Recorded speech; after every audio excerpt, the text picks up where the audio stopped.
Estimados participantes, ¿cómo están? Buenas noches. Bienvenidos a esta teleconferencia en vivo sobre la nueva gestión pública que hemos programado para hoy. Para esta sesión tenemos muchas preguntas que responder que ustedes los han propuesto. Lo hemos llevado tal como así lo han planteado. Y también queremos presentar a nuestro invitado que esta noche nos va a acompañar. Es un experto en gestión pública. Cuenta con amplia experiencia, más de 20 años en la administración pública. Ha sido jefe del área de personal y recursos humanos, de distintas instituciones públicas y autor también del libro sobre la gestión de personal. Es un especialista muy conocido que ustedes en breve lo vamos a escuchar. Es un enorme gusto para nosotros presentar este programa como parte de nuestra misión, que es transmitir herramientas de gestión a los servidores públicos y al público en general, ¿no? Vamos a ver esta noche un tema sumamente importante, como las tendencias, las novedades, las reformas que ahora existen sobre la nueva gestión pública. ¿Por qué se habla de una nueva gestión pública, no? Hemos puesto un título un poco resumido en esta parte, como ustedes están pudiendo notar, pero acá en la parte superior hemos tratado de esbozar un poquito el tema de lo que esta noche queremos lograr con ustedes. La nueva gestión pública en el marco de los sistemas administrativos, presupuestarios, planeamiento, contrataciones públicas y otros más que no son de sumo interés para el quehacer de los servidores públicos. Esto con el propósito también de referirnos a Servir, que a raíz de la última directiva, y ustedes ya de repente han tenido acceso a ella, pero si no también igual lo vamos a mostrar en esta transmisión en vivo. En verdad estamos muy contentos que ustedes estén participando de distintas partes del país y esta noche tenemos un connotado expositor que nos acompaña. Se trata del doctor José Espinal Santé, especialista en de recursos humanos y en temas también de modernización del Estado. El doctor José Espinal Santé, con muchos años de experiencia, que él está invitado en esta noche. Vamos a redundar un tanto en estos puntos que ustedes están viendo, pero antes yo quisiera invitar al doctor para que pueda saludarlos a ustedes también y darles la más cordial bienvenida. Doctor, qué gusto saludarlo aquí en nuestra plataforma. Estamos muy contentos de tenerlo esta noche. Un saludo, por favor, para todos nuestros participantes. Buenas noches a todos los participantes. Como bien lo ha dicho el ingeniero Rivera, hay muchos temas trascendentes e importantes que tocar, que desarrollar, que considerar en relación pues a la gestión que nos toca enfrentar, ¿no? Estas normas de Servir no solamente tienen que ver con lo que viene a significar la administración del potencial humano, sino precisamente viéndose lo que es competencias, viéndose lo que vienen a significar un tratamiento distinto a lo que es conocido con los grupos ocupacionales. Recuerden ustedes que actualmente hablamos de grupo ocupacional, profesional, técnico y auxiliar. A futuro y en el corto plazo estaremos hablando de familias de puestos. Las categorías remunerativas tendremos que anteponer lo que son bandas de remuneraciones.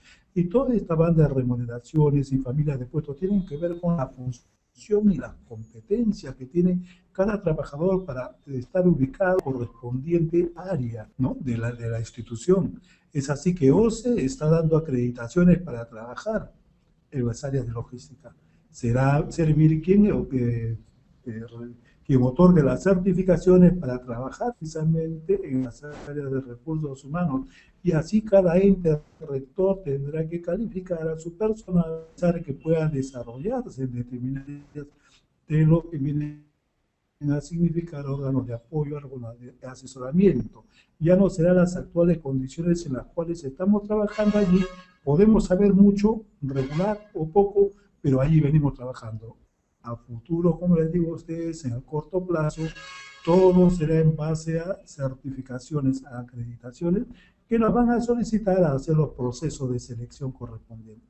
Entonces hay que prepararnos para ello, porque las competencias, hay que tener en cuenta que las competencias no solamente son las acreditaciones en formación educativa, de capacitación, y de experiencia que yo puedo demostrar, sino también aspectos inherentes, internos a la persona, en mi persona, que yo puedo demostrar en el ejercicio de la función pública, como puede ser mi don de convencimiento, un buen conciliador, un buen capacitador, ¿no? Si estamos ubicados en una oficina de cursos, así en cada una de las oficinas correspondientes tendrán que cumplir competencia a los trabajadores para que puedan desarrollarse convenientemente y alcanzar pues lo que persigue la ley, la eficiencia en la función pública. Muy clara la ilustración del doctor, la verdad, su experiencia, que esta noche vamos a tenerlo en nuestra sesión. Muy bien, ya saben que esta transmisión tiene dos partes. En esta primera parte vamos a ver las novedades, las innovaciones, los diferentes lineamientos que en este caso está sacando Servir y otros entes rectores, ¿no? A lo que ha hecho alusión el doctor José Espinal, ¿no? Para luego adentrarnos a la parte de consultas que ustedes seguramente tienen y poderlos debatir, discutir, de repente darles la orientación correspondiente, ¿no? A las consultas que en su momento nos van a plantear. Y también lo que muchos de ustedes han hecho las consultas, vamos a tratar de responderlo rápidamente porque no creo que en este breve tiempo podamos hacer las muchísimas consultas que nuestros distintos invitados de distintas partes del país nos están visitando esta noche. Muy bien. Bien, doctor, entonces vamos a invitarlo a usted ahora sí para que podamos hablar rápidamente de las innovaciones, de lo que se viene para el servidor público, ¿no? Aquí tendríamos que hacernos una pregunta bastante de lleno, ¿no? Ya que Servir como el director del recurso humano en la gestión pública está tutelando toda la parte del recurso humano y como ente rector también está haciendo algunas publicaciones, está sacando algunas directivas que ustedes bien lo saben. Muy bien, entonces, doctor, ¿qué nos espera a la luz de la ley del servicio civil, la nueva gestión pública? Bueno, de acuerdo a lo que señala y esperamos que así ocurra en la práctica, es precisamente el reconocimiento de la meritocracia. Es decir, ¿no? Que si estamos nosotros debidamente preparados para el desempeño de un puesto, vamos a ser reconocidos con lo que es con lo que es la capacitación, y también estará de la mano con lo que viene a significar el progreso dentro de la carrera pública, es decir, el desarrollo, el ascenso dentro de la carrera. Porque hay que entender que una carrera que no tiene posibilidades de trabajador Hacienda simplemente no es carrera, como la tenemos ahora con la 12.6, en el cual no hay mayor desarrollo para los trabajadores. Si se quedaron en su PA o su TA, simplemente ya no hay desarrollo. Tenemos que propiciar una carrera que propicie el desarrollo del trabajador, que a sus 30 años de servicio, en el mejor de los casos, salga con el nivel más elevado, ¿no? Que corresponda en consideración a su grupo, a su familia de cargos o a su familia de puestos, ¿no? Esperamos que eso sea así, entre una de las novedades correspondientes en cuanto a lo que significa, el potencial humano, ¿no? Porque este reglamento de Servir no solamente está dirigido a ellos, sino está dirigido también a un proceso de tránsito, está dirigido a derechos, obligaciones, está dirigido a un régimen disciplinario y otras cosas más sobre las cuales que ustedes todas sus preguntas a fin de ir tocando los puntos que sean de mayor trascendencia, de mayor interés para cada uno de ustedes. Muy bien, entonces queda que ustedes puedan hacer sus consultas con respecto a las innovaciones que de repente ustedes están teniendo algunos de repente inquietudes por saber. Entonces, yo me voy a adelantar acá a las consultas que en su momento nos han planteado al inscribirse en esta transmisión en vivo. Aquí tenemos de Wilder Aliaga. Dice, ¿qué ventajas y desventajas tiene la nueva ley del servicio civil para el personal nombrado y contratado del SEIS? Bueno, como ustedes pueden haber visto, la ley 30057 es clara. Y también es claro el reglamento o el proyecto de reglamento, en el sentido de que no podemos hablar de ventajas y desventajas del servidor nombrado y contratado del Decreto Legislativo 276, por una simple y sencilla razón. Para que este trabajador nombrado y contratado de la 276 goce de los derechos y privilegios de la ley 30057, tiene que optar por cambiar de régimen. Es decir, pasar de la 276 al régimen de la ley 30057. De no hacerlo, siguen con sus mismas condiciones del régimen del decreto legislativo 276. Muy bien, aquí tenemos otra pregunta que Mónica nos plantea, nos dice, inconvenientes de la ley Servir. ¿Habrá inconvenientes, doctor, de la ley Servir? Bueno, en toda norma hay inconvenientes, todo cambio tiene un costo social. Nos estamos acostumbrados nosotros a no ser evaluados más de 10 años. Recuerden ustedes la forma de evaluación que se propició con el régimen del señor Alberto Fujimori, el decreto 33, que señalaba que semestralmente las entidades estaban obligadas a evaluar a su personal. Y el que no salía, pues, aprobado, era a ser declarado excedente. Y en estas pruebas que se tomaron, pusieron pues razonamiento matemático, razonamiento verbal y situaciones que no venían al caso. Ahora, con la ley 30057 del Servicio Civil, si bien es cierto, se habla de evaluaciones y aquel que resulte, ¿no?, por 2 veces consecutivas calificado como personal sujeto a observación, se convierte pues en un personal o en un trabajador deficiente o en todo caso desadecuado para ser separado. Hay que tener en cuenta algo: cuando se aplica la capacitación tienen que ser sobre factores mensurables, objetivos y demostrables. Y también la norma es clara en señalar que la materia de evaluación del trabajador es en relación a las labores, a las actividades, a las funciones que cumple en su puesto de trabajo. Y la otra característica especial a resaltar es que el trabajador debe conocer con la debida anticipación cuáles van a ser los factores, cuáles van a ser, qué tipo de evaluación le van a aplicar. Es decir, que el trabajador está avisado desde antes de aplicarse la evaluación, qué factores se van a utilizar precisamente para ser evaluados, ¿no? Es decir, que vamos a tener oportunidad de poder prepararnos para evitar contingencias y salir calificado como sujeto a observación, que otra de las características, ¿no? Otra de las características. Otro aspecto importante que podríamos decir inconvenientes es que con las famosas comisiones de procesos administrativos disciplinarios, ¿cuánto tiempo demorábamos en sacar los informes finales, en aplicar las sanciones? Demorábamos 6 meses, 8 meses. En la nueva ley se está viendo precisamente el de sancionar las faltas que cometen los trabajadores, pero ya con un funcionario que dirige el proceso, es decir, que instruye el proceso.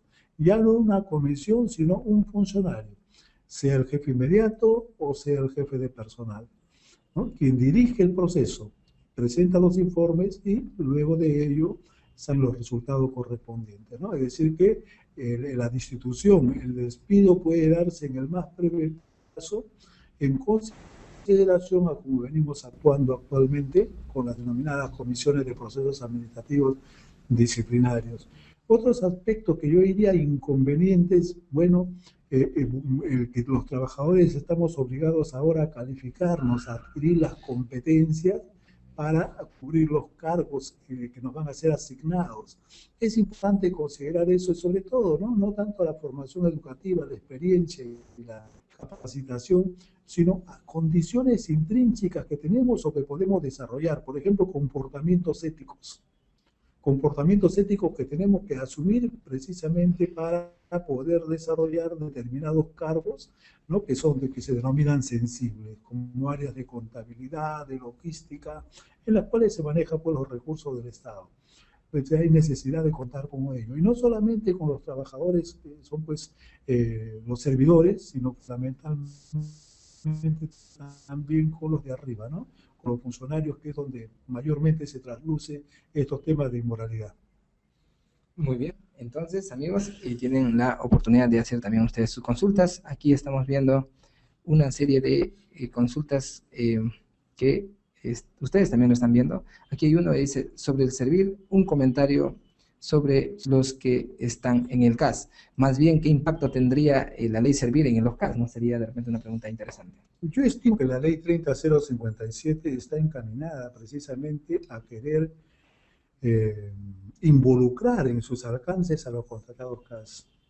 Mucho se ha comentado, no comparto en la totalidad este comentario, de que la gestión de las entidades públicas se debe fundamentalmente, dicen, a los CAS.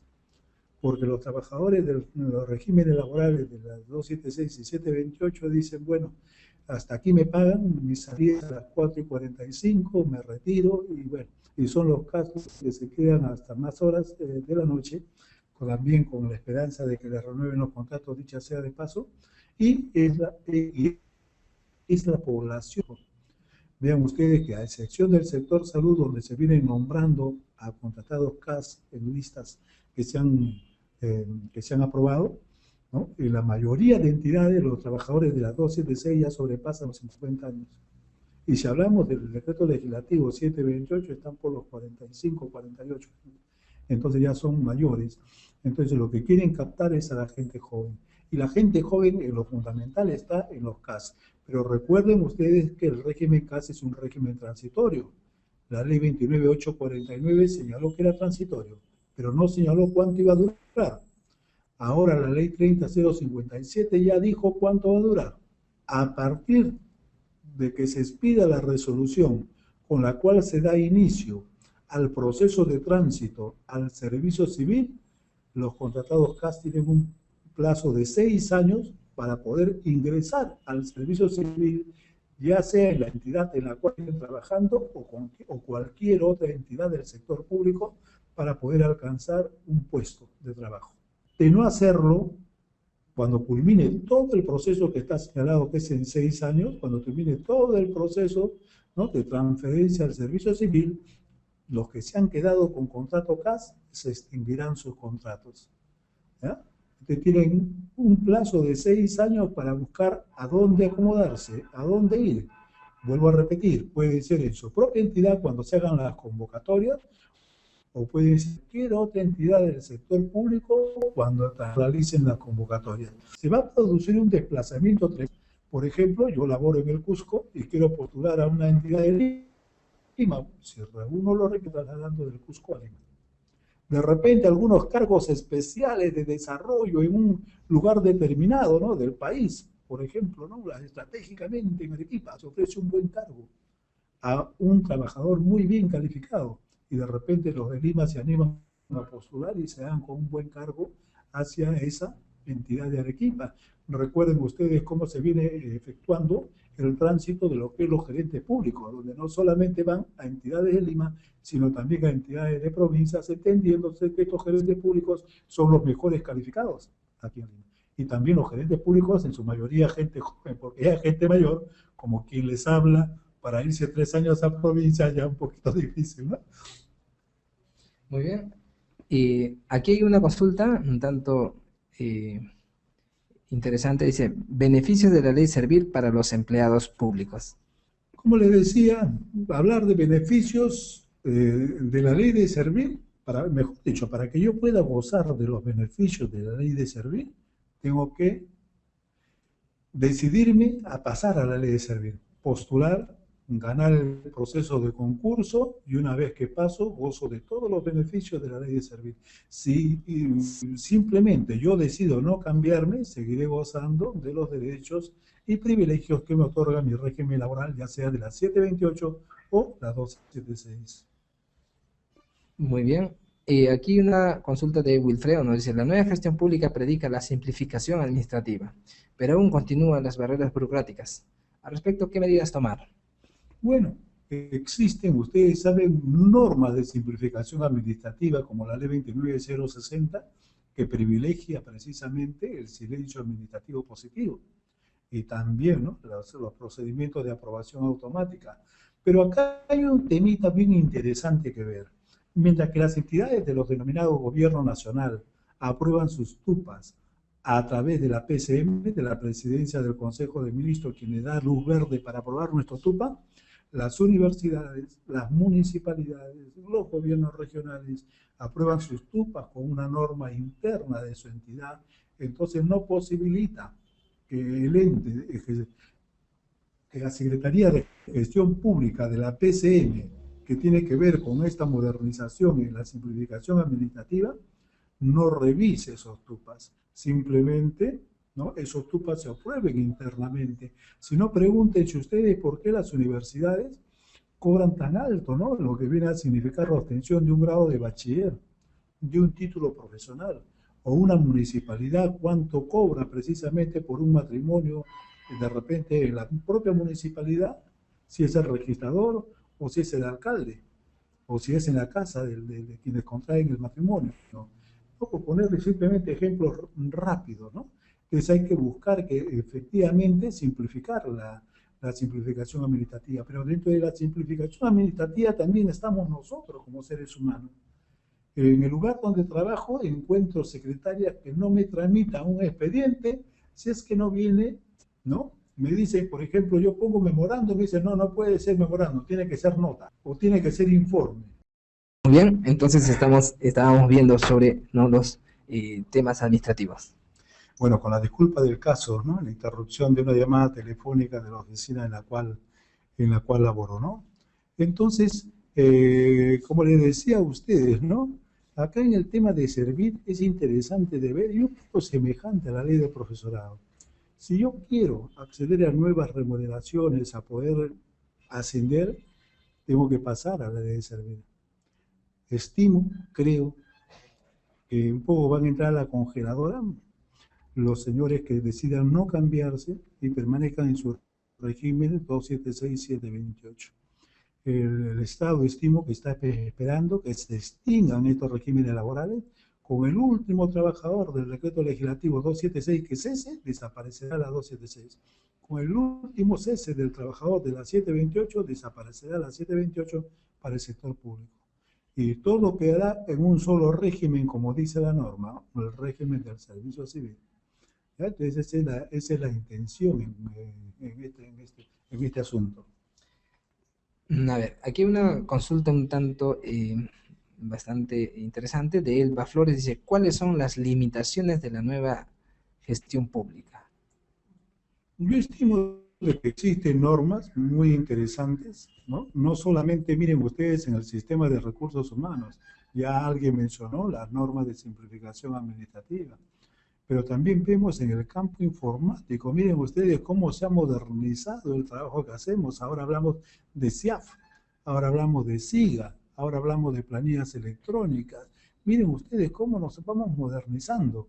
Yo creo que aquí una de las limitaciones en cuanto a la nueva gestión pública somos las personas que no estamos dispuestos a cambiar, ¿no? Estimo que hay muchas personas que quieren seguir trabajando al antiguo y no se acostumbran a la nueva, ¿no?, a lo que viene a significar una nueva gestión en el cual de ninguna manera se puede dejar de lado el campo informático, en el control de asistencia, en la formulación de planillas, y todo aquello es importante, lo que viene a significar, ¿no?, la informática. Imagínense ustedes, nosotros tenemos oficinas desconcentradas en el ámbito nacional. Cuando digo desconcentradas es porque nosotros le pagamos las remuneraciones a ellos.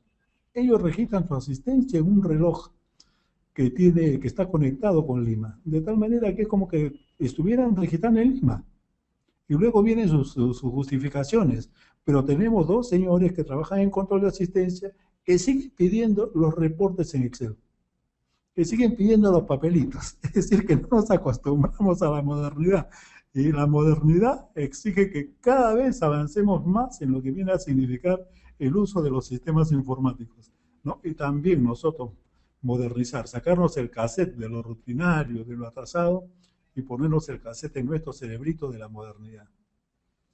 Muy bien, es un tema en verdad bastante del día a día con respecto a las personas que trabajan en el Estado, ¿no?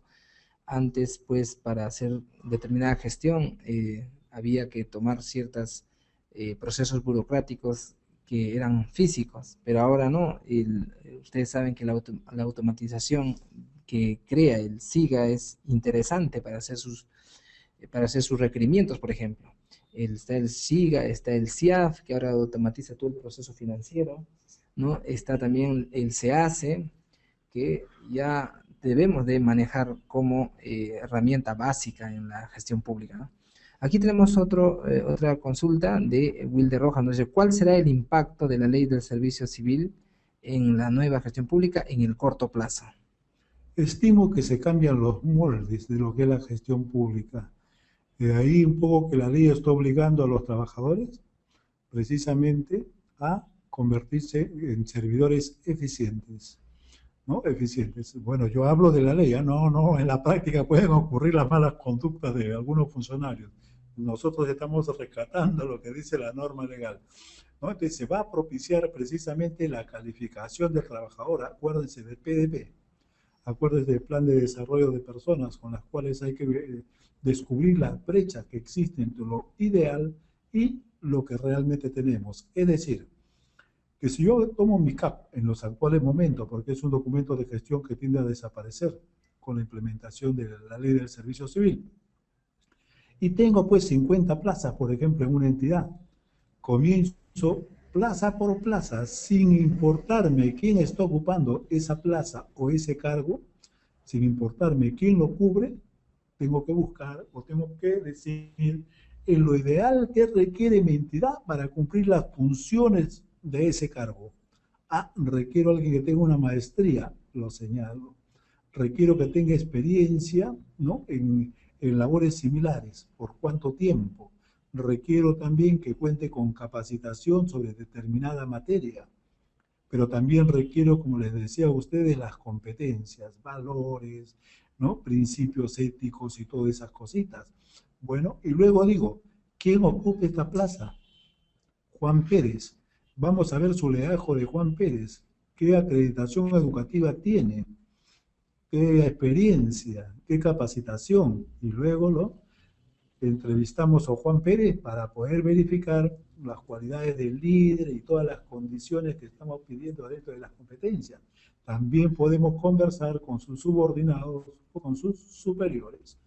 Entonces, ya tenemos lo que ya hemos alcanzado o hemos logrado saber lo que tenemos y lo que queremos, que es lo ideal. Y el plan de desarrollo de personas está orientado a cubrir esa brecha entre lo que tenemos y lo que queremos.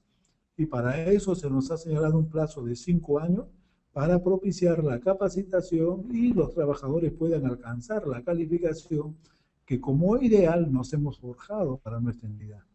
Muy bien, amigos, ahora sí, por favor, si tienen consultas, porque estamos respondiendo solamente a lo que ya nosotros tenemos en nuestras consultas que en su momento lo han planteado. Muy bien, acá tenemos de Elías Tapia, nos dice, ¿qué impacto tendría para los trabajadores de la 728 la ley del servicio civil? Bueno, como les decía, ¿no? Los impactos van de la mano con el cambio de régimen.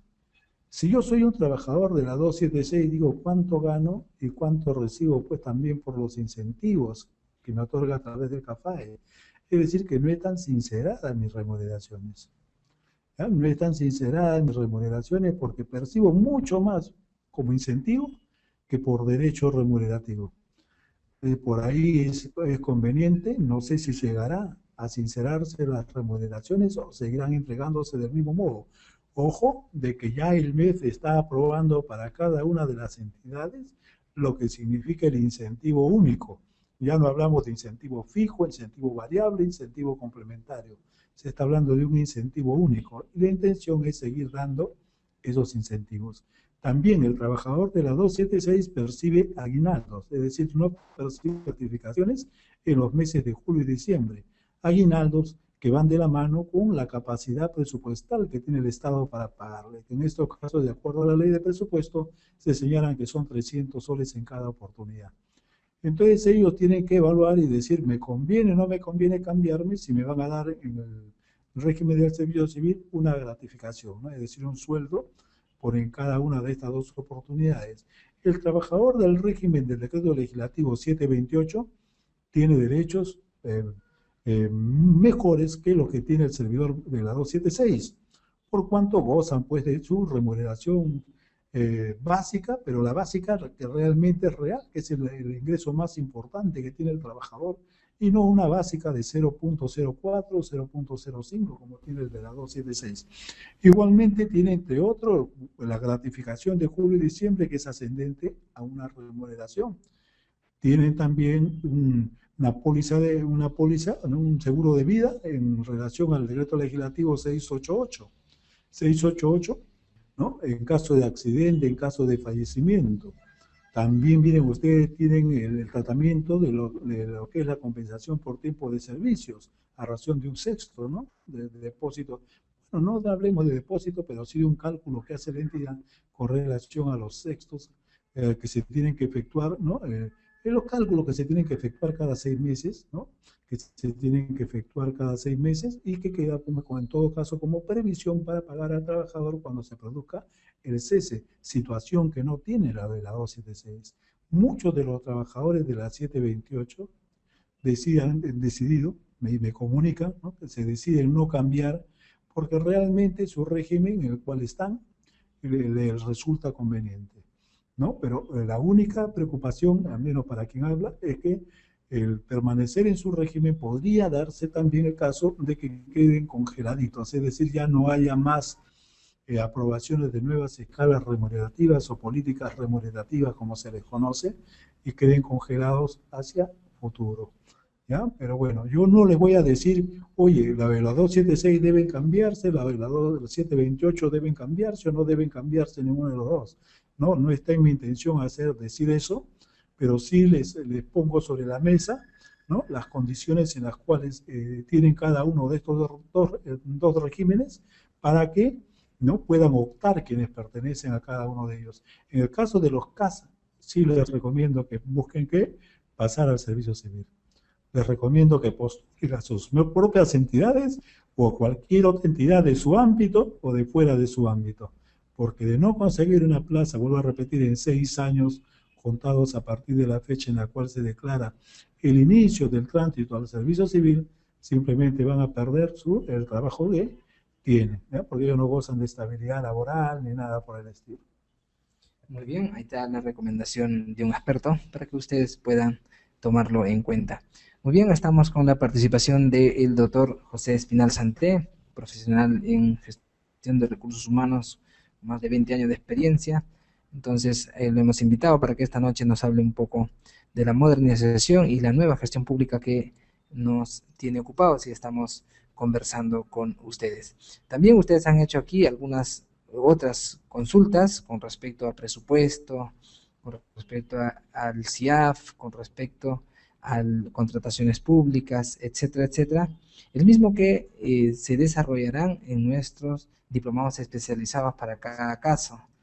Entonces, esto también es un poco para presentarles a ustedes, ¿no? Porque una vez que ustedes de repente puedan tomar un puesto en la oportunidad que brinda servir, ustedes cuenten con la debida, con el debido entrenamiento, con la debida capacitación. Y este es un tema también bastante serio, doctor Espinal, que en las instituciones se tiene, ¿no? Hay muchas personas que desconocen de los debidos procedimientos. ¿Qué recomendación usted daría, doctor, para este caso? Porque en verdad se dejan de ejecutar ingentes cantidades de presupuesto y retorna nuevamente al tesoro público. Y esto no es porque la institución quiere ahorrarse, ¿no?, sino pues esto va, ustedes lo saben perfectamente, va en desmedro a la ciudadanía, ¿no?, porque aquí quienes más padecen somos todos nosotros. Aquí se puede atribuir por incapacidad de gestión, se puede atribuir a muchas otras, de repente, interpretaciones que las personas podemos darle, pero, doctor, ¿qué recomendaciones usted podría dar o alcances con respecto a este tema? Bueno, siempre, como les decía a ustedes, competencia, pero hay un temita muy interesante de lo que viene a significar el tránsito al servicio civil. Muchos decimos, bueno, pues vamos a transitar, pero el tema no es tan sencillo. Les cuento que hemos tenido ya 2 reuniones con los especialistas, los funcionarios de servir, en la cual hemos hablado de lo que son procesos y procedimientos, en los cuales ni siquiera ellos tienen una idea muy clara de lo que vienen a ser procesos y procedimientos, porque recuerden ustedes, hay que identificar los procesos que lleva a cabo la entidad. No todo procedimiento es un proceso, un proceso puede integrar un conjunto de procedimientos, ¿no? Entonces, por ejemplo, decimos desplazamiento de personal. ¿Cuántas formas de desplazamiento conocemos? Ah, pero el proceso de desplazamientos. Los procedimientos están desglosados dentro del proceso, ¿no? Para ponerles un ejemplo. Entonces, licencias. Entonces podemos ir identificando nuestros procesos, ¿no? En cada una de las áreas. Para luego decir, miren ustedes, ¿eh? Contamos con tantos procesos, pero en mi entidad hay 2.000 trabajadores. ¿Serán necesarios los 2.000 para poder cumplir o para poder realizar estos procesos? De repente necesitamos más personas, de repente somos los justos, de repente somos muchos, vamos a tener que determinar eso en relación a nuestros contratados, nuestro personal 276, nombrados y contratados, 728, contratados a plazo fijo, contratados sujetos a modalidad, contratados a plazo indeterminado, nuestros contratados casi y los terceros, porque los terceros también son puestos encubiertos, pero terceros siempre y cuando cumplan funciones permanentes, no tercero que solamente su labor es temporal. Considerando a todos ellos diríamos, ¿no? Son estrictamente los necesarios, tenemos poca gente y de acuerdo a eso vamos a crear el cuadro de puestos de la entidad que va a reemplazar al CAP y al PAP. Una vez que tenemos esos cargos, tenemos que trabajar los perfiles de cada uno de esos cargos. Los perfiles y las funciones de cada uno de esos cargos. La pregunta es, ¿estamos preparados para asumir ese reto del cambio? Yo les cuento que algunas entidades van avanzando, pero van avanzando con consultorías. Y lo otro importante es sentarnos a conversar. Y yo los invito a ustedes en cada una de sus entidades, sentarse a conversar lo referente a procesos, a procedimientos y a perfiles. No tenemos la norma de servir todavía, pero tenemos mucho material en el Internet, de los cuales podemos ir conversando y podemos hacer las sesiones de parte de los que más saben hacia los que menos saben, pero que van a intervenir en el proceso, ¿no? Entonces es interesante ver todo esto, que es un temita tan sencillo. Y le decíamos a los señores de servir, ¿y en qué tiempo creen ustedes que las entidades van a terminar de hacer todo este proceso de tránsito? En 6 meses. Y nosotros les dijimos con toda sinceridad, y nuestra entidad se caracteriza por tener funcionarios muy calificados, le dijeron ni en 2 años. Pero bueno, vamos a ver cómo aprueban su reglamento y finalmente cómo operativizan para prepararnos para poder efectuar este importante y trascendental paso, ¿no? Que viene a significar el tránsito al servicio civil. Doctor, quisiera hacer una pregunta. Hace una semana más o menos ha salido, para ser precisos, el 2 de mayo, ha salido a través del peruano y también está publicado en la página web del Servir con respecto a el diagnóstico de capacidades, a presupuesto, planificación y modernización de la gestión pública. ¿Cómo debe interpretar una persona que trabaja en la administración pública con respecto a este tema? Lo que se busca, miren ustedes, el Ministerio de Trabajo, observen ustedes en el Diario Oficial del Peruano, ¿no? Ustedes pueden ver muchas resoluciones en las cuales se dice, ¿no? Se aprueba el perfil del cargo de, ¿no? Y casi todos los días salen los diferentes perfiles de cargos.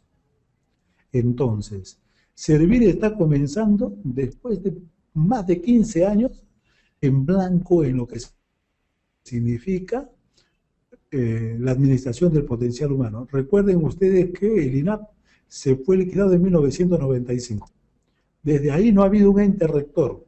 Entonces, Servir está comenzando con hacer diagnósticos. Diagnósticos que se hace a través del sistema informático. Rinden determinadas pruebas y luego se hacen los resultados. Pero hemos podido observar entidades muy serias, en las cuales quienes rinden las pruebas, lo rinden cada uno de manera individual. Es decir, con mucha seriedad. Pero en otras entidades vemos que se juntan y todos van actuando al unísono, ¿no? Van buscando que ayudarse, entre comillas, ¿no? Con lo cual están evidenciando que no reflejan el real diagnóstico de su entidad. Y esto no debe ocurrir solamente en el sistema de recursos humanos, ¿no? Sino que debe ocurrir en cada uno de los sistemas administrativos. La LOPE, la Ley Orgánica del Poder Ejecutivo, ha señalado cuáles son precisamente los sistemas administrativos, y Servir está encaminándose precisamente a efectuar el diagnóstico en cada uno de estos sistemas, el informático, inversión pública, logística, ¿no?, financiera y todos aquellos sistemas que ha considerado esta ley. Entonces es necesario y conveniente ir ya leyendo nuestros dispositivos legales, la operativización de nuestras actividades, a fin que cuando nos toquen las pruebas respectivas anónimas al inicio, y luego ya son con nombres, ¿no?, nuestros superiores, nuestros jefes se enteran de nuestros resultados, y bueno, pues, ¿no?, de repente si tenemos estabilidad laboral no nos puedan tocar y sí capacitar, pero si somos casi no estamos bien calificados, de repente nos pueden decir: hasta acá nomás, señor, vamos a contratar a otro. Tiene que tener suficiente cuidado, comenzar a prepararnos, como les decía. Si bien es cierto, no tenemos muchos elementos en lo que viene a significar normatividad en las situaciones novedosas que se nos presentan, sí podemos encontrar mucha información a través de las páginas web, a través del sistema informático. Entrando al buscador se puede encontrar mucha información y vamos tomando conocimiento de repente de lo que es familia de puestos, banda de remuneraciones. Ya tenemos una aproximación a lo que va a ser Servir, porque Servir no está creando la pólvora. Servir lo que está recogiendo es experiencia también interna que lo va a implementar en el Perú. Y nosotros podemos ir ganándole también la iniciativa, efectuando las investigaciones a través de esos medios. Muy bien, hay una tarea importante y muy, muy importante que el doctor lo haya planteado. Quisiera hacerle también una consulta al doctor, dado que personalmente lo conozco más de 12 años. Lo conocí cuando el doctor era jefe de personal o recursos humanos del despacho presidencial, y también conozco su trayectoria moral, ¿no? Es una de las pocas personas que de verdad yo sí puedo decir que no hizo corrupción. Doctor, ¿qué debemos hacer? ¿Qué recomendaría usted, ¿no?, dado esta indiscriminada, de repente, actuar del gestor público en puestos clave, sobre todo, de un sistema de corrupción abrumador en nuestra gestión? ¿Qué debemos hacer? Ahora, y esa es una pregunta. La segunda es, yo, por ejemplo, soy, no sé, pues jefe de la oficina de personal, o perdón, de logística de una institución, y pues mis jefes, mis superiores me dicen: no, sabes que tomar esta orden de servicio, y yo no quiero perder mi trabajo, y yo sé que no está de acuerdo a la ley de contratación del Estado. ¿Qué recomendaría usted, doctor? Y sobre todo, ¿qué da este sistema tan corrupto? Bueno, comienzo lo último, ¿no? Si yo estoy dispuesto a firmar, levanto mi informe y simplemente señalo que no puedo incurrir en una ilegalidad. Ahí está el código de ética, ¿no? No puedo de ninguna manera aprobar un acto que es contrario a la ley, ni tampoco puede contrario a la moral, a la buena costumbre, ¿no? Ahí está el código de ética para no, precisamente, que me impide el hacerlo, porque si lo hago, también estoy asumiendo responsabilidad. Levanto el informe, lo hago llegar a mi jefe del por qué no acato sus órdenes, y quien tenga que dilucidar el tema se percatará que precisamente hay una situación irracional o una situación de ilegalidad. Pero si pierdo el puesto, doctor, ¿dónde me voy a trabajar? Si pierdo el puesto, de repente, ¿no? De repente, si es caso, puede suceder el abuso, pero si es en otro régimen, tengo derecho a defenderme. Recuerden ustedes que el contratado CAS no tiene derecho a pedir reincorporación, solamente a pedir indemnización hasta 3 sueldos, ¿no? Hasta 3 sueldos, de ser el caso que mi contrato vigente se extienda a 3 o más meses. Sino, de no ser así, solamente la indemnización alcanzará hacia la fecha de culminación de mi contrato. En la primera pregunta que se me hizo, para que vean lo hermoso del desarrollo de esa ciudad, ¿no? Vean ustedes, el desarrollo de esa ciudad es una maravilla, ¿no? Donde dice pues que también hasta Cuba. Miren ustedes, si ustedes están en su computadora, miren ustedes la maravilla del desarrollo de este país, ¿ya? Vean ustedes. Es un país pequeño, es un país que no tiene la extensión del Perú, es mucho más chico, pero miren ustedes la maravilla del desarrollo. Y hasta los trabajadores que menos ingresos tienen también sus patrimonios correspondientes. En China, para yo llegar para que sea el presidente o el jefe del Partido Comunista, primeramente tiene que haber sido prefecto, gobernador, alcalde, es decir, que pasan por todo un decalaje para llegar a ser presidente o para del nivel de un titular de la entidad. Acá no ocurre nada de eso, pues, porque, caramba, yo nunca supe nada de administración pública, postulo para presidente, soy elegido y soy presidente. Entonces, hay que buscar que quien llegue a ser presidente haya desempeñado cargos anteriores de menor hacia mayor nivel, como un ascenso también, ¿no? Estimo que eso es importante, que es el reflejo de la China, países desarrollados como Kuwait, ¿no? Y también por el otro lado, endurecer las penas. ¿Ustedes saben qué pena le imponen a un funcionario público que mete mano, que venda la corrupción en los países que les he señalado? Busquen ustedes la información en el Internet. Entonces, ¿qué normas acá, qué pena sufren los funcionarios públicos? Vean ustedes, cuánto de lo más grandes, ¿no? De lo más grande, las personas que han ocupado los más grandes cargos y que tienen pues imputaciones como audios, colegios emblemáticos y todo, no se les sanciona a nadie. Entonces aquí ocurre la impunidad y por eso el de arriba y los de más abajo también pues tratan de meter mano en lo que pueden. Entonces aquí tiene que cambiarse ese tipo de cultura, endureciendo las normas, ¿no? Y dando ejemplos precisamente de un comportamiento ético y correcto, ¿no? Acá hay mucho que hacer en eso, sobre todo en las altas esferas, ¿no? También en la baja, pero mayormente en las altas esferas, ¿no? Generar todo un trabajo de la propia Contraloría General de la República, que todo aquel que postula ser alcalde, regidor, miembro del Consejo Regional, presidente de la República, pasen por una escuelita de formación en estos en centros o centros de formación que genere el Estado, ¿no? Ahora se ha creado una escuela nacional de administración pública, sería interesante que por allí también puedan pasar por determinados cursos, ¿no? Y lo dicten personas profesionales que estén inmaculados, que no tengan ni una sola mancha dentro de su vida profesional y en el desempeño de la función pública. Muy bien, muy bien la recomendación. Entonces, yo creo que eso debemos hacer, ¿no? Pero por lo pronto, el mundo va a cambiar si es que yo cambio. Antes lo hacía o pensaba hacerlo, mejor es no hacerlo, porque después vienen consecuencias. Muy bien. Ahora sí, amigos, si es que tienen preguntas, consultas, enhorabuena para poder plantearlas. Ustedes van haciendo ello, yo voy presentando rápidamente los diplomas especializados que tenemos justamente para ya a ustedes también prepararnos tan importantes como por ejemplo el primero, ¿no? Sobre planeamiento estratégico y gestión por resultados. Ese es un tema que está de moda y también está trayendo resultados, ¿no? Así como su propia expresión lo dice. El CEPLAN, el órgano, en este caso rector del planeamiento estratégico, también ya se pronunció, sacó su directiva y ustedes también lo saben, ¿no?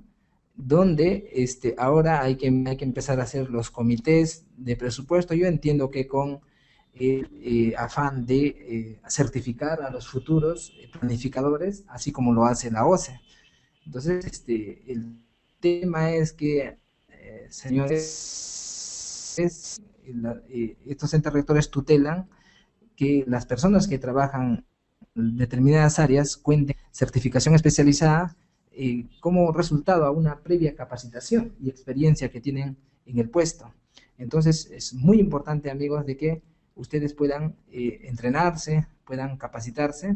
Es el único, yo creo que medio para también desbaratar y salir adelante, ¿no? Desde cuando éramos pequeños siempre nos ha inculcado ese valor, ¿no? El esfuerzo por la educación, y más aún que tenemos cargos o puestos o un trabajo. Entonces yo creo que razonable que podríamos hacer es perfeccionarnos cada día, teniendo en cuenta que el mundo de hoy, no el mundo de hace solamente 20 años atrás, es totalmente cambiante, es rapidísimo, ¿no? Entonces pasamos de una era a otra en tan solamente, ¿no? Entonces tenemos que estar a la altura de esa dinámica.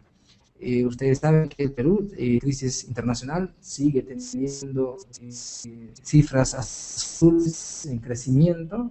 Eso es bueno, pero es también negativo porque no se crece como debería. ¿Qué comentarios le refiere a este tema? Bueno, Cuando hablamos de democracia, la democracia no es solamente pues que el poblador emite un voto cada cierto tiempo, ¿no? La democracia significa también la repartición de la riqueza en consideración a lo que va entrando, a lo que ingresa al Estado, ¿no? Es parte de la democracia, ¿no? Sueldos dignos, ¿no? Que cada poblador pueda tener una oportunidad de trabajo y vivir adecuadamente, pues, ¿no? Vivir adecuadamente. No se puede hablar de democracia cuando hay desigualdad. No se puede hablar de democracia pues cuando, ¿no?, el Estado eh, propicia ingresos económicos o macroeconómicos importantes e interesantes, y como no se cuenta con la debida planificación, no se puede efectuar la inversión. Lo importante aquí es ver lo que significa la inversión. Hay muchas cosas por hacer, diría yo, en cuanto a lo que significa de repente ya no ser un país solamente que se aboque a lo que es exportación de materia prima, sino que también hay que buscar que industrializar. Se ha avanzado, por supuesto, ¿no? Se ha avanzado, pero falta que se ponga mucho más empeño. No solamente es el Estado quien tiene que hacerlo, sino la legislación, la legislación y las oportunidades, pero que los inversionistas precisamente puedan, ¿no?, invertir su dinero y propiciar el desarrollo de la industria en nuestro país. Falta más ciencia, más tecnología, ¿no? Se habló de crear un ministerio al respecto, pero no se ha hecho ello. Entonces, hay necesidad que tengamos todo esto, porque riqueza tenemos en abundancia en nuestro país. No solamente riqueza mineral, sino también de alimentos, porque somos el boom de la gastronomía. Tenemos también mucha riqueza en nuestro mar, que caramba, por todos lados estamos buscando que perjudicarlo, ¿no? Y caramba, con este tipo de pescas indiscriminadas, finalmente hacemos daño a nuestro país. Ayer leí en el periódico que habían decomisado 40 toneladas de pescado lisas porque no alcanzaban el tamaño, los centímetros de desarrollo del pescado para poderlos extraer del mar. Sin embargo, miren cómo somos los peruanos, extraemos, aunque sean pequeñitos, ¿no? Caramba, para venderlos al mercado y sacar las ganancias correspondientes, y con eso estamos matando precisamente a la gallina de los huevos de oro, ¿no? Estamos matando nuestra riqueza ecológica. Entonces, muchas cosas por hacer, pero también, ¿no?, tenemos que adquirir cultura, un poco más de educación, todos los peruanos, a fin de hacer posible que el crecimiento macroeconómico del país vaya con el crecimiento también de sus habitantes. Muy bien, muy buena reflexión. Entonces, señores, vamos a tener el desarrollo de una temática muy directa con respecto a este tema y también en función a las novedades que se están dando, ¿no? Y para ello, quienes impartirán esta capacitación son connotados especialistas que en su momento nos van a acompañar, ¿no? Entonces, yo creo que, amigos, aquí tienen ustedes en sus pantallas, pueden revisarlo. Y otros temas también, como el de gestión, administración pública, ¿no? Es una pena cuando, sobre todo los puestos de confianza que hoy de repente nombrar, carecen de carecen de conocimiento y se nombran a asesores que el Estado está haciendo ingentes gastos por ese tema, ¿no? Y sobre todo que no tienen la habilidad de conducir la gestión en sí. Entonces, es por eso que también tenemos aquí un diploma de especialización en gestión de administración pública, y ahí vamos a ver pautas generales de lo que es gestión pública, la planificación estratégica y operativa, gestión por resultados, las contrataciones del Estado, el sistema integrado de administración financiera, que es un tema clave que todo servidor público pueda conocerlo, ¿no? El Sistema Nacional de Inversión Pública, el régimen laboral público, todo lo que se dice de la nueva ley del servicio civil, la auditoría y el control de la gestión, que es sumamente importante. Yo creo que son temas claves que las personas deberían de conocer y manejar. Muy bien, si tienen preguntas, amigos, vamos a poder ir respondiéndolos. Víctor Humberto, ¿cómo estás? Buenas noches. ¿Tienes micrófono, por favor? Te vamos a dar el acceso para que puedas plantear tu consulta si lo tuvieras. ¿Cómo estás, Víctor Hugo? Perdón, Víctor Humberto Montenegro, si tienes consulta, puedes utilizar tu micrófono. ¿De dónde es? Muy bien. ¿De qué entidad? A ver si tienen micrófono, pueden hacer el uso de ello. Para ello tienen una manito de color amarillo. Denle clic ahí. Nosotros en nuestra cabina vamos a darle el acceso para que ustedes puedan hacer su consulta a través del micrófono. Muy bien. Entonces, mientras de repente las personas se animan. A ver, Víctor Humberto, perdón, ahora sí tienes, por favor, micrófono. Ahora sí te escuchamos. ¿Cómo estás? A ver si se escucha ahora. Sí se escucha. ¿Cómo estás? Buenas noches, bienvenido. Una de las preocupaciones en base a lo que había entendido sobre el tipo de elección presidencial que existe en otros países como la China o Kuwait, que son, a pesar de que son países pequeños como Kuwait, en el Perú no existe un consenso para leyes importantes como esta de servir. Entonces, mi pregunta era, ¿hasta dónde es riesgoso, no? Mientras no exista consenso político en el país? No, mi pregunta estaba basada en que la ley Servir es moderna y tiene de repente muchos beneficios en el futuro para el país, pero no existe consenso político. O sea, hoy día tenemos un presidente que puede empujar esta ley, pero mañana más tarde llega a la presidencia otro tipo de concepto y entonces, ¿qué pasa con la ley Servir? A ver, muchas gracias, Víctor Hugo. En verdad ha sido un gusto contar con tu participación. Muy bien, la pregunta de Víctor Hugo es, no existe consenso. ¿Qué pasa si entra otro presidente con otra visión y cambia la ley de servicio civil? Le pone la ley, no se puede, de recursos humanos. Bueno, recuerden ustedes desde 1950 se crea la ley 11377, el Estatuto y Escalafón del Servicio Civil, la primera ley en nuestro país que recogía un conjunto de normas compiladas en una sola, ¿no? Por eso se llamaba la ley del Estatuto y Escalafón del Servicio Civil en ese entonces. El presidente Manuel Odría lo aprueba en 1950. Bueno, pasa el transcurso del tiempo y se siguen dictando normas complementarias hasta 1984, en el cual se aprueba por el segundo gobierno del señor Fernando Belaúnde Terry, el decreto legislativo 276. Y ojo, que una continuidad política en 1990, el primer gobierno de Alan García aprueba el reglamento del decreto legislativo 276, es decir, el decreto supremo 00590-PC. Entonces había continuidad de políticas. Después que ingresa el señor Fujimori, que un poco deja de lado lo que son los sistemas administrativos, se olvida de ello y todo lo demás, porque elimina el INP, elimina el INAP y todo aquello, ¿no? Finalmente se retorna a lo denominada democracia, ¿no? A los gobiernos democráticos, con el señor Valentín Paniagua como transitorio y luego el señor Alejandro Toledo. Alejandro Toledo aprobó la ley de marco del empleo público.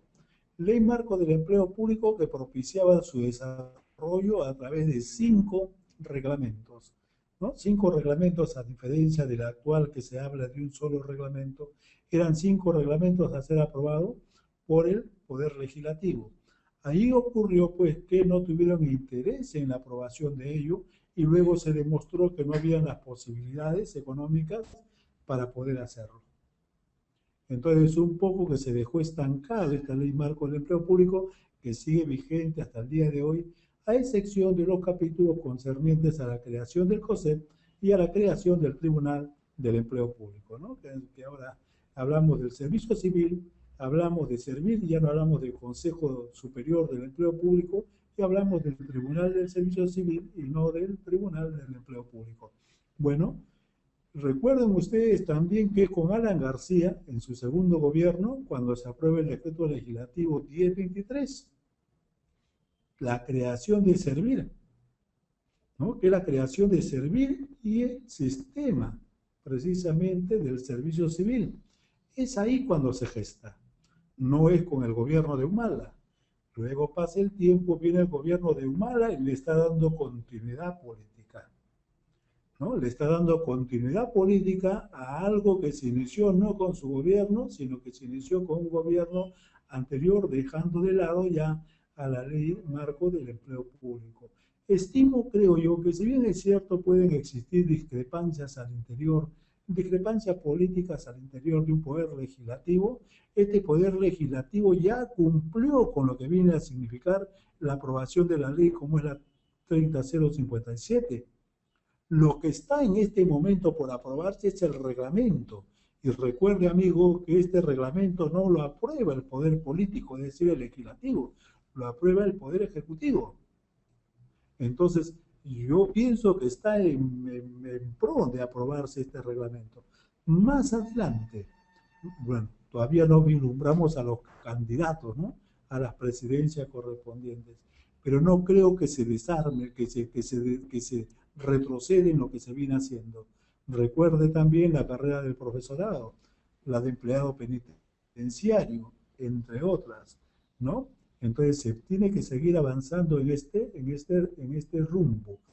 Algunos cambios que pueden haber, ¿no? En algunas normas al interior de esta ley del servicio civil. Recordemos que el decreto legislativo 276 fue realizado en base a la Constitución de 1999. La ley marco del empleo público ya consideró la Constitución actual y esta ley también está sobre la base de la Constitución actual. ¿No? Entonces son temitas bastante interesantes que ver, ¿no? que analizar en relación a lo que usted toca, ¿no? Del aspecto político. Lo político todo puede ocurrir, pero ahora ya no estamos en esos temas, ya no estamos en el camino de antes, de que yo llego a ser presidente y me olvido o borro todo lo que hizo de anterior. Ahora hay más continuidad política que años anteriores. Lo que sí es cierto, hay persecución, ¿no? Dicen, me están persiguiendo políticamente, pero cuando hay indicios de delitos, caramba, mejor es responder por esos indicios y aclararlos y dejarlos limpios para que mi próxima postulación, caramba, me la lleve facilito, ¿no? Que si yo dejo dudas en mi actuación, en la próxima elección puedo sufrir las consecuencias de ello. Muy bien, ¿algún comentario de repente, señor Montenegro? Estamos con todo gusto para poder escucharlo. Estamos viendo un comentario, cógelo. Claro, bien, señor Montenegro. lo que sucede es que siempre los políticos un poco que se van a la propuesta del electorado. El electorado lo pide. Por historia nosotros sabemos que sucede. Sin embargo, por ejemplo, en el caso de la ley universitaria con respecto a la ANR, y hay algunos partidos políticos con sus líderes que se han pronunciado que si ellos llegaran al poder, desconocerían esa desactivación de la ANR porque lo consideran autoritaria, etcétera. Entonces, cosas como esas es a lo cual yo mantengo esta opinión con respecto a si ha habido consenso con los demás partidos políticos, lo han trabajado con mucha madurez para que pueda respetarse y se vuelva atemporal. Muy bien, le agradecemos mucho su intervención. Doctor, por favor. Bueno, recuerde usted, amigo, de que la ley universitaria todavía no se aprueba, todavía está en el Poder Legislativo. La ley del servicio civil ya fue aprobada, ¿no? Esa es una diferencia cualitativa frente a lo otro, ¿no? Yo he tenido la oportunidad de trabajar también en universidades y he visto cómo lo eligen a los rectores, he visto cómo se eligen a los decanos. Entonces yo digo, sí, hay necesidad de cambiar las cosas, ¿no? Hay necesidad. Cuando apareció la ANR, era un pequeño cuerpo de actuación, de coordinación de los rectores de las universidades públicas y privadas. Ahora se ha convertido en un monstruo. Es más grande que un ministerio. Entonces hay cosas que hay que corregir, evidentemente, ¿no? Ahora, a algunos les gusta, por eso les decía, cuando hablaba de la modernidad, algunos estamos de acuerdo con el cambio y otros de repente no. No de repente porque digan no a la modernidad, sino porque chocan de repente con determinados intereses, ¿no? Que ya no tienen que ver con lo político, sino que tienen que ver de repente con la parte de los ingresos, que pueden ser bien habidos, como de repente no lo son. Muy bien, agradecemos mucho tu participación, señor Montenegro. Así también, amigos, cualquiera de ustedes puede hacer su consulta, que con todo gusto estamos para poder atenderlos. Muy bien, mientras no los hay, entonces rápidamente estamos presentándole los nuestros diplomas de especialización que hemos programado para ustedes. Tenemos de las contrataciones públicas, por ejemplo, que es un tema sumamente importante que los operadores en el área de logística deben contar, ¿no? Más aún que ahora sí ya existe una directiva a través de la OCE que la gente que trabaja en el órgano de las contrataciones del Estado tengan la debida certificación, ¿no? Cuyas características es precisamente contar con 80 horas de capacitación, entre los puntos más importantes. Entonces, yo creo que aquí tenemos una importantes horas de capacitación, son más de 180 horas de capacitación que se van a invertir en el desarrollo de este diploma de especialización. Otro tema que es sumamente importante es, como lo veníamos mencionando hace un momento, el manejo del Sistema Integrado de Administración Financiera, SIAF. Yo creo que ahora que un funcionario público, un servidor público no conozca la herramienta esta, que es sumamente importante, yo creo que no conoce mucho de administración pública, porque aquí en este sistema resume todo el procedimiento de los ingresos y gastos que es sumamente necesario conocer, ¿no? Y es totalmente cambiante. Doctor Espinal, a ver si nos refiere de repente algún comentario con respecto a ese tema. Sí, pues miren, cuando muchas veces se hacen convocatorias para procesos CAS fundamentalmente en los últimos tiempos, se pide, ¿no? Cuando, por ejemplo, van a trabajar en las áreas financieras, se piden que tenga capacitación en SIAF. Pero muchas veces nos presentan certificaciones de haber seguido cursos SIAF y diplomados del 2008, del 2009, del 2010. Y definitivamente los que conocemos un poquito de gestión pública sabemos de que estos sistemas son cambiantes. Entonces, cuando se pide precisamente lo que son acreditaciones de capacitación por SIAF, tiene que decirse pues en el último año o en los últimos 2 años, en consideración a los cambios que hayan ocurrido, ¿no? Igual también vean ustedes, cada cierto tiempo hay que hacer las acreditaciones para poder trabajar en el área de servir, porque sus normas también van cambiando constantemente. Entonces es conveniente que siempre que hagamos nuestra convocatoria, ¿no?, afiatemos nuestros requisitos mínimos con relación también a lo que viene a significar las acreditaciones de capacitación, que como voy a repetir, ¿no?, en estos sistemas informáticos van cambiando, ¿no? Aunque ahora hay un poco más de estabilidad de que ya desde que Bruno Barletti ha regresado a tomar la rienda del sistema SIAF. Pero en verdad es algo totalmente crucial lo que anota el doctor. Es verdad, de verdad que las personas que saben y operan en el sistema ya no es lo mismo no se ejecuta del año 2013, ahora es la ejecución 2014 y las normas de presupuesto así lo dicen. Entonces, otro tema importante que las contrataciones públicas, por ejemplo, no es lo mismo hablar de agosto atrás del año 2012, del año de septiembre para adelante es una nueva legislación, que es la 1017, creo, ¿no? La Ley de Contratación del Estado. Entonces, amigos, ustedes saben perfectamente que son temas que están constantemente en cambio. Sería sumamente importante que ustedes podrían especializarse. Y un tema más importantísimo también, ¿no?, nuestras asistentes o nuestras secretarias, que es también importante entrenarlas y capacitarlas. También estamos desarrollando un diploma de especialización con respecto a las asistentes de gerencia en alta dirección. Muy bien, hay una consulta un tanto ¿no?, interesante de Hugo. Dice: pienso que la nueva gestión pública, a través de su herramienta del SIAF, debe ir acompañado por su oportunidad en la ejecución. Sin embargo, por los procesos administrativos como en el de control previo, se demora demasiado. ¿Qué hacer entonces, doctor? Bueno, sí, pues ahí se presenta un tema, pues de repente por la alta cantidad de documentación que pasa por control previo, ¿no?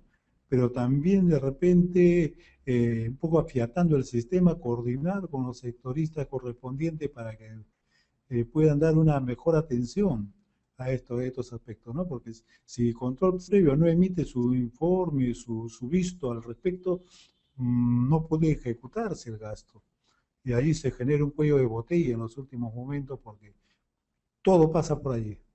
Todo, ¿no? El administrador no quiere firmar nada si previamente no, control previo no se ha pronunciado y la cantidad de expedientes que tiene en su poder también es tremendo, ¿no? Es tremendo. Así también lo vivimos ese problema en la entidad en la cual laboramos.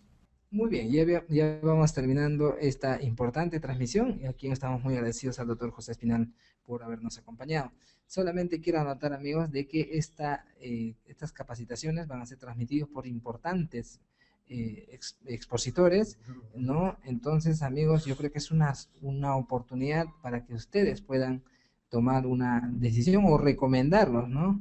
¿No? Aquí, por ejemplo, en el tema de planificación estratégica, tenemos a un invitado especial que va a estar con nosotros, ¿no? Se trata de Víctor Adrián Vargas, él es el actual director nacional de seguimiento y evaluación del CEPLAN, entonces también va a estar con nosotros el doctor Rodolfo Acuña y otros especialistas muy importantes que ustedes, yo creo que solamente escucharlos es un poco avisorar el futuro que hoy por hoy nos adentra.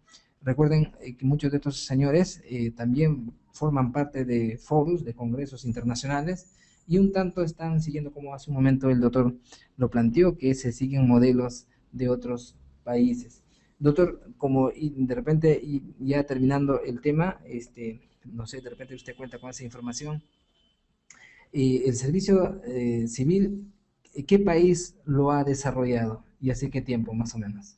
Bueno, hace poco la Universidad César Vallejo hizo todo lo que es un seminario de gestión pública a nivel latinoamericano, en la cual hubieron expositores de diversos países haciendo un comparativo entre lo que ellos realizan del servicio civil, la gestión pública, con lo que nosotros venimos realizando. Si bien es cierto,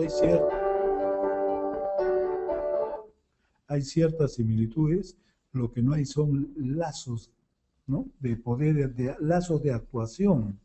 No hemos sido capaces de vertebrar de repente por nuestra propia cultura y nuestra propia idiosincrasia una sola gestión pública para todo este lado del continente americano, ¿no? Entonces sería interesante tejer todo ello, pero sí todos están en proceso precisamente de implementar sus servicios civiles porque la modernidad exige que yo sea así, el mundo globalizado exige que yo sea así.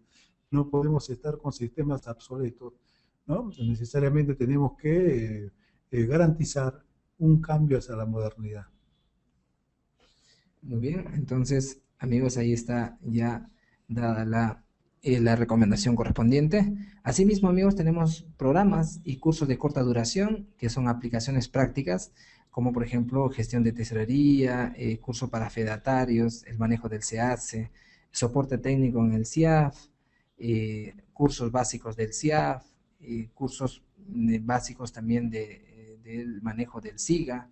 Son yo creo que herramientas que las personas que trabajan en determinadas áreas deberían de conocer, manejar, aplicar y solucionar problemas. Muy bien, amigos, de esta manera hemos llegado a la parte final de esta transmisión en vivo, dándoles algunos alcances de las novedades que tiene la nueva gestión pública. Entonces se dice nueva porque hay una serie de cambios que avisoran a la luz de servir. Entonces, ente rector del recurso humano, ¿no? Entonces, yo creo que, amigos, estamos más que avisados y, sobre todo, que prevenidos para poder enfrentar este nuevo reto. En verdad, trabajar en el Estado es un reto, yo creo que debería ser un honor, ¿no? Que trabajamos, ponemos a disposición en cuerpo y alma, ¿no? Para el servicio de otras personas. En verdad, amigos, estamos muy contentos de habernos acompañado esta noche. En verdad, son muchas personas que nos están acompañando, entiendo, de distintas partes del país.